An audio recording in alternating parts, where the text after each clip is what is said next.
Hanging out in Johnstown. My first stop on a rainy Saturday. We'll be heading over to Rotterdam for the big car show. But actually, Bobby Varin is helping to sponsor this trip through his business here, Supply Wagon Rentals. I just got a tour of the place. We'll talk about that in a little bit. First of all, how you doing, man? Good, Doug. Good. We racing this year? Yeah, we'll be out. We'll be racing. I'm not sure exactly what our schedule is going to be, but we'll be definitely out.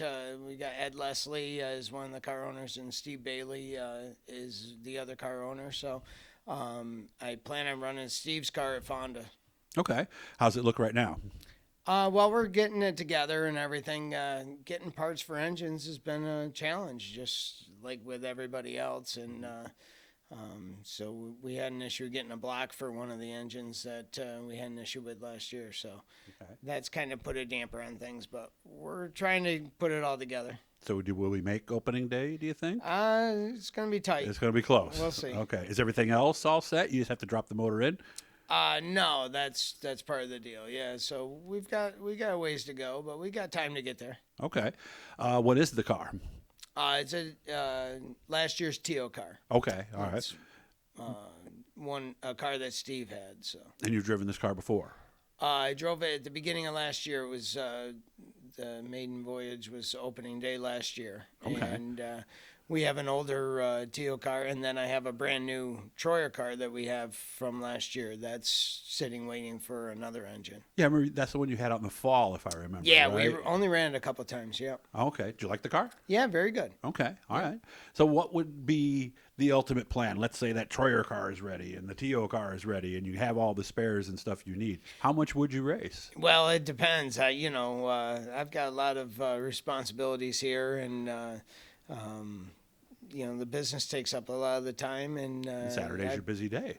Put in a lot of efforts into this to kind of let it go. So it's one of those things where you kind of got to stick around. So I would love to race even more than I can, but when I could race, when I was back in my 20s and 30s, I couldn't afford to, and now I don't have the time to. So yeah, because without Supply Wagon Rentals and the business and the income you bring in through that, you wouldn't be able to race at all. So exactly, that's just reality. So probably won't go for points. We'll just race when we can, almost. Well, I don't know. We'll play it by ear and see what comes up. Yeah, because I know some guys that are in situations like yours where they work on the weekends will just look at a specific number of specials and just do that because they're better money anyway than the regular shows. Is that something you've considered? Well, it all depends on whatever Steve wants to do. Okay, all right. So I mean, there's more people involved in making that decision than just me.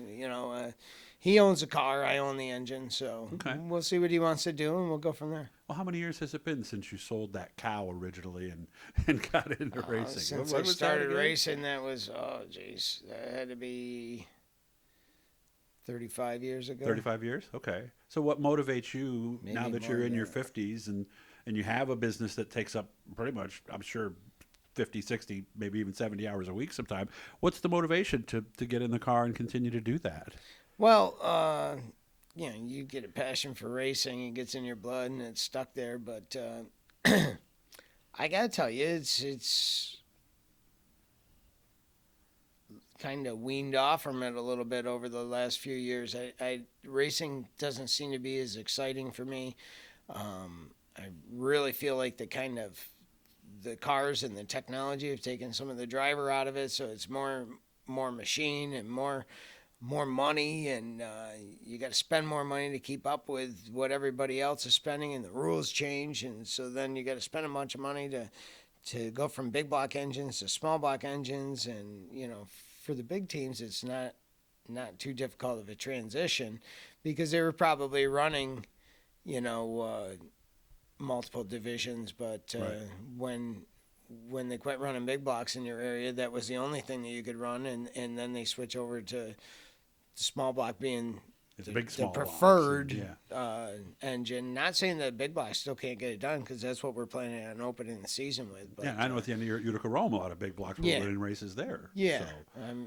But it's just you got to catch up, and it takes a lot of money, and it takes a few years for us to catch up. So, and the handling of the race cars, the the transitions from the right side panhard bar to the left side panhard bar, from torsion bars to coils, and that whole transition kind of changed the way that these cars handle and the way they drive. And the way that they drive. And I think it really depends on your setup a lot more than it does the driver input. Yeah, the driver can't compensate where before they might be able to take a car that wasn't quite right and still get exactly away. And it's not like that anymore. Huh? Exactly. Because I've seen guys drive right through the middle on the darkest part of the racetrack, and that thing will stick and grip, and you're like, man, that didn't happen 5 years ago.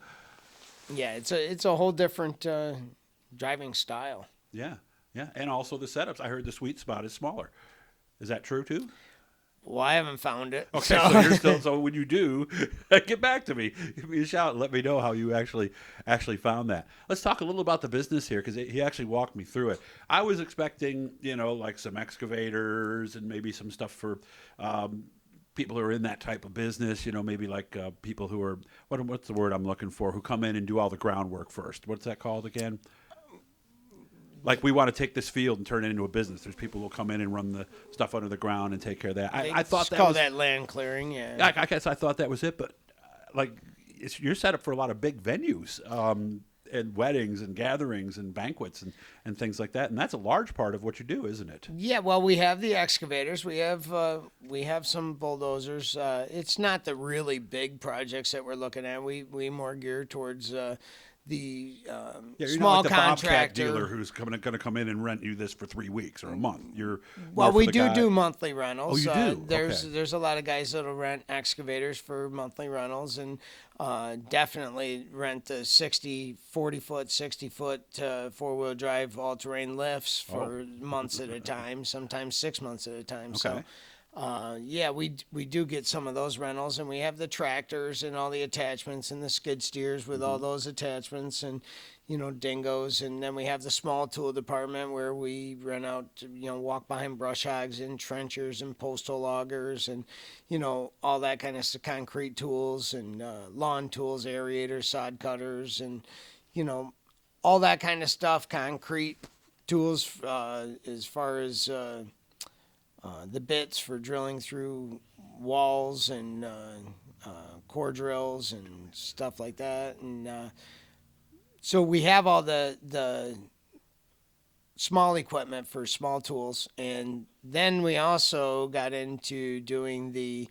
tents and we started out basically with small stuff, 20 by 30s and 30 by 60s, 30 by 40s. Flooring, and you got the cloths and everything that go over the table, the glasses, the plates, the warmers. I mean, yeah. I guess I didn't realize there's that much to it. Yeah, we even have gotten into the portable restroom trailers at this point, light towers, anything that has to do with an outdoor event or wedding or whatever. We pretty much have it all. Staging.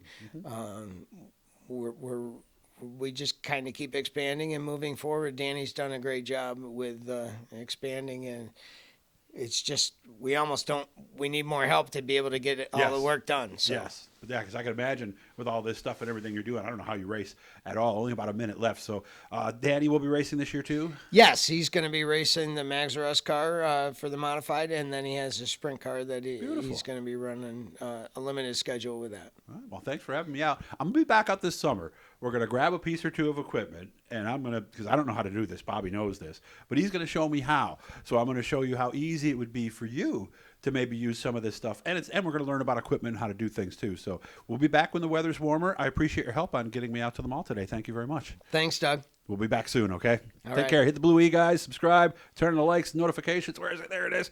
And we'll keep doing some good stuff here for you. Thanks again, Bobby. All right.